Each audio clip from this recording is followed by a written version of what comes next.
Bien-aimés dans le Seigneur, peuple de Dieu, mes chers amis, bonjour et bienvenue à la révélation divine de ce matin.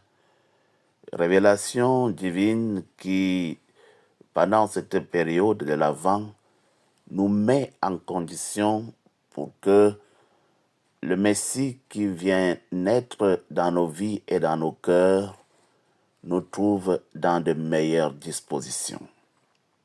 Ce matin, nous allons parler de l'espoir qui est porté par l'avènement de Jésus-Christ dans nos vies, l'espoir d'une vie meilleure, l'espoir d'un lendemain meilleur, l'espoir que bientôt, avec l'arrivée de Jésus-Christ, tout va changer. Je vous invite, bien-aimés dans le Seigneur, à ouvrir vos Bibles et à lire avec moi dans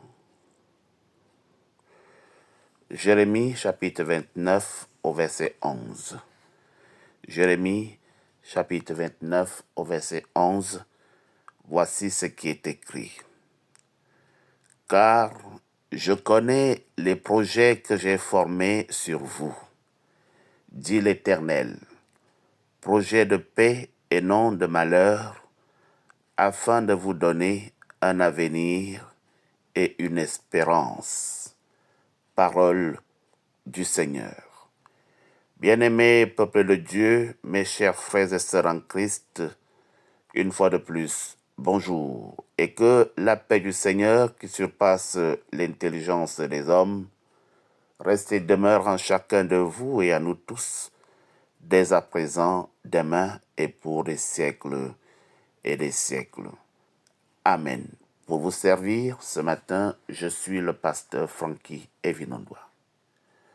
Comme je l'ai dit dans mes propos liminaires, je voudrais vous entretenir avec l'aide du Seigneur ce matin sur l'espoir d'une vie meilleure avec l'avènement de Jésus-Christ. En effet, mes chers amis, la vie, celle que nous vivons aujourd'hui, est pleine de défis et pleine de difficultés. Nous sommes tous, chacun en ce qui le concerne, confrontés à des problèmes. Nous sommes confrontés à des peines. Nous avons des incertitudes. Mais il y a un espoir qui peut tout changer. Nous avons cet espoir en nous. Pourquoi? Parce que Jésus-Christ, qui est l'espoir d'une vie nouvelle, Jésus-Christ qui nous amène une lumière nouvelle qui viendra éclairer nos ténèbres, Jésus-Christ qui est la source de notre force et de notre courage est annoncé. Cela suppose, d'une manière claire, que la fin de notre souffrance est imminente. La fin de tes problèmes est imminente. La fin de ta maladie est imminente. La fin de ta misère est imminente. Mes chers amis, peuple de Dieu, Jésus-Christ qui vient naître dans nos vies vient pour nous donner la vie éternelle. Il vient pour nous donner une vie qui ne finit pas. Il est écrit dans Jean chapitre 3 au verset 16 que Jésus-Christ vient nous donner la vie éternelle. Il nous a promis que nous serons avec lui pour toujours, dans un lieu où il n'y aura plus de pleurs, dans un lieu où il n'y aura plus de douleur, où il n'y aura plus de souffrance, tel qu'il est écrit dans Apocalypse 21 au verset 4. C'est un espoir, oui, c'est un espoir qui devrait donner à chacun de nous la force de continuer, la force de persévérer, même dans les moments les plus difficiles. Peut-être qu'à cet instant précis, tu traverses des moments très difficiles. Peut-être qu'à cet instant précis, tu traverses des situations compliquées, difficiles à gérer, difficiles à comprendre. Tu es un peu sans issue. Tu es bloqué et tu ne sais à quel sein te vouer.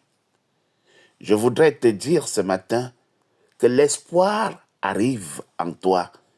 Tu devrais persévérer, tu devrais t'accrocher parce que la victoire n'est plus loin, parce que la solution n'est plus loin, parce que l'élévation n'est plus loin, parce que les humiliations vont bientôt s'arrêter.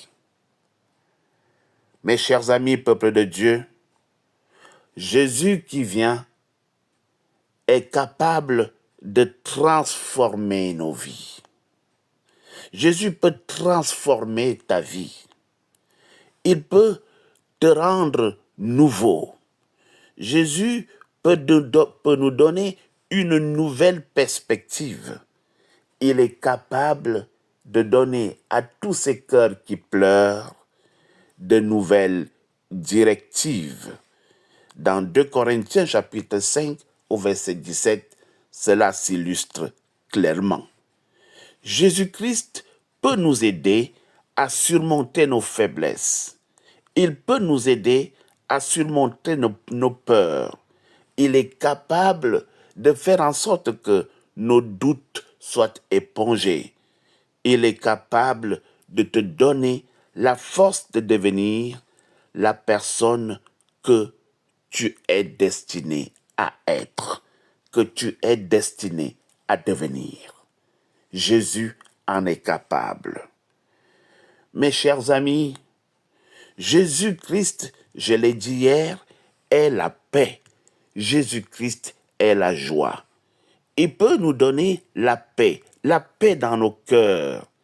Il est capable, même dans la situation que tu vis aujourd'hui, même dans l'état où tu te trouves aujourd'hui, Jésus-Christ est capable de te donner de la joie. Dans Jean chapitre 14 au verset 27 et même dans Jean chapitre 15 au verset 11, cela ressort très clairement. Jésus-Christ, il est capable de nous aider à trouver la paix dans les moments de trouble. Il est capable, Jésus-Christ, de nous réjouir dans les moments de malheur comme dans les moments de bonheur. Peuple de Dieu, mes chers amis, Jésus est avec nous. Jésus ne nous abandonnera pas. Non, malgré ce que tu traverses. Aujourd'hui, peut-être tu es confronté à une situation sans solution. Mais je peux te garantir que Jésus-Christ vient avec la solution. Jésus-Christ va te donner la solution.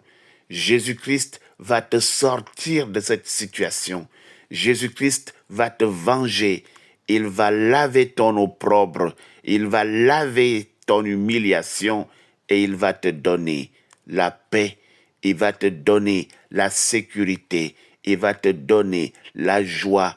Il va mettre les choses là où elles doivent être.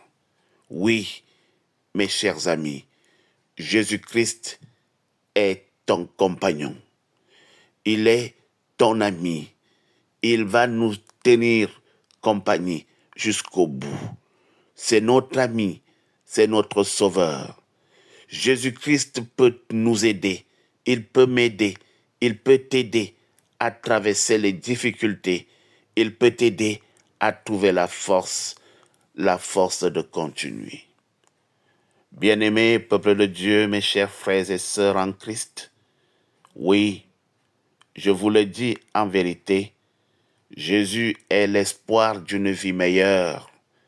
Il est la lumière qui éclaire nos ténèbres. Il est la source de notre force. Il est la source de notre courage. Il est capable de transformer nos vies. Il est capable de nous donner la paix. Il est capable de nous donner la joie et nous aider à surmonter une après l'autre toutes nos difficultés. Jésus est avec nous. Il ne nous abandonne jamais. Alors, pourquoi ne pas lui faire confiance? Pourquoi ne pas lui donner notre vie et notre cœur?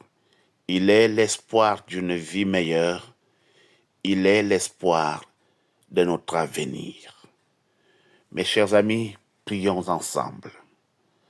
Seigneur Saint-Esprit, Seigneur Dieu le Père, Seigneur Dieu le Fils, nous voulons vous remercier pour l'espoir que vous nous donnez ce matin au travers de cette révélation divine. Nous voulons vous remercier pour la vie éternelle, pour la transformation que vous vous apprêtez à opérer en nous, pour la paix, pour la joie, et pour que cette situation rocambolesque, difficile et pénible dans laquelle nous sommes soit effacée. Aidez-nous à faire confiance. Aidez-nous à vous suivre. Aidez-nous à vivre selon votre volonté. Donnez-nous la force de continuer, même dans les moments les plus difficiles. Remplissez-nous de votre amour et de votre présence. C'est au nom de Jésus-Christ, notre Seigneur et Sauveur, que nous prions, dans l'espoir que demain sera un jour nouveau et que ce que nous vivons aujourd'hui passera bientôt. Amen. Bien-aimés dans le Seigneur, peuple de Dieu, voilà la révélation divine de ce matin. Au revoir et à demain pour une nouvelle révélation divine.